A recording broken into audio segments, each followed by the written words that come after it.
कोकणातील प्रत्येक अपडेट जाणून घेण्यासाठी आजच माझे कोकणच्या सोशल मीडिया प्लॅटफॉर्मला लाईक, फॉलो आणि सबस्क्राईब करा।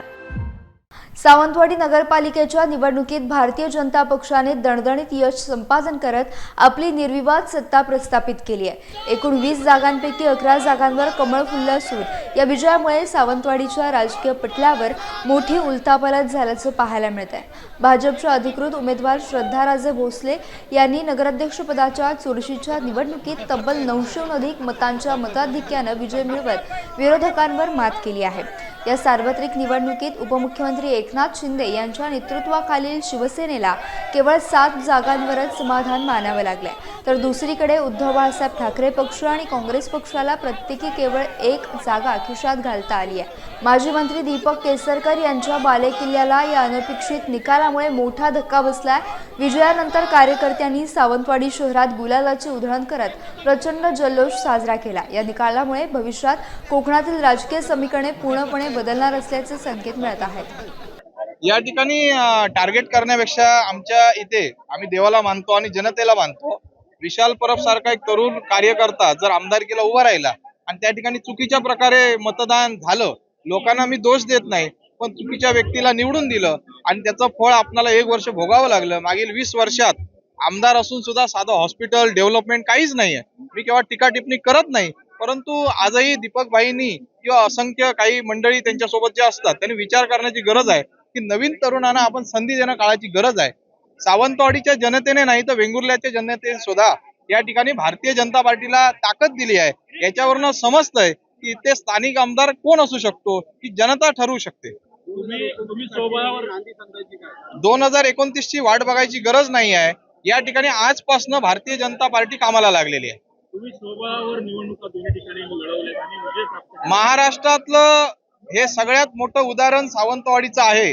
महाराष्ट्रामध्ये सगळीकडे या ठिकाणी महाराष्ट्रामध्ये युती झालेली आहे आणि सिंधुदुर्ग मध्ये फक्त सावंतवाडी, वेंगुर्ला, मालवण आणि आपलं कणकवली 4 ठिकाणी या ठिकाणी युती झाली नाही। सावंतवाडी विधानसभेने आणि सावंतवाडीच्या जनतेने करिश्मा दाखवलेला आहे। हा विशाल परब यांचा विजय नसून रवींद्र चव्हाण साहेब तसंच स्थानिक बीजेपीचे सर्व कार्यकर्त्यांचा विजयी आहे। ज्या ठिकाणी तुम्ही आता बोलताय तिथे तुमच्या कार्यकर्त्यांची गाडी अडवण्याचा प्रयत्न झालेला होता, मतदारांनी दिलेला हा हे बघा, आजपर्यंत विशाल परबने उग्र कोणाला बोललं नाही, वाईट बोललं नाही आणि आजचा जो गुलाल आहे हा मतपेटीतनं आपण त्यांना उत्तर दिलेलं आहे। आजचं उत्तर हे जनतेने आणि देवाने दिलेलं आहे। आजपर्यंत अतिरेक किंवा अंगावर कोणाच्या धावून जाण्याचं कार्य आमच्या कार्यकर्त्यांनी केलं नाही। आम्ही प्रामाणिक कार्यकर्ते आहोत हे पुन्हा एकदा सिद्ध झालेलं आहे। हा विजय हा तुम्हाला मी माझ्या शब्दात मांडू शकत नाही असा हा विजय आहे।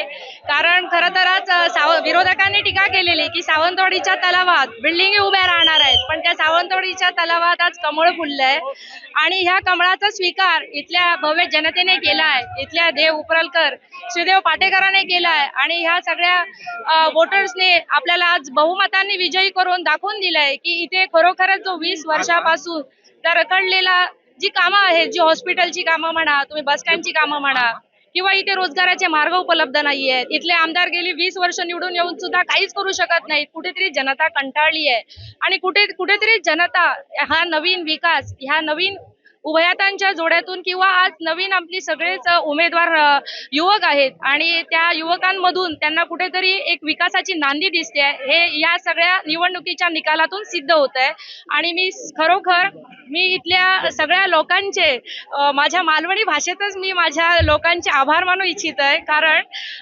इथल्या ज्या मतदारांनी ज्या पद्धतीत आज जो काय आमका निकाल दिलो असा तो खरोखर अद्भुत आणि विचारपूर्वक असा आणि त्यांच्यानी दिलेलो ह्यो निकाल ह्यो आयुष्यात कधीच आम्ही वाया घालवूक दिवचो नाही। त्याचो योग्य ठिकाणी योग्य वापर करून उद्यापासून सावंतवाडी जी डेव्हलपमेंट जो विकास घडाक नाही त्याच्यासाठी आम्ही अग्रेसर होतलो ह्यो आज तुमका आम्ही शब्द दिसतो।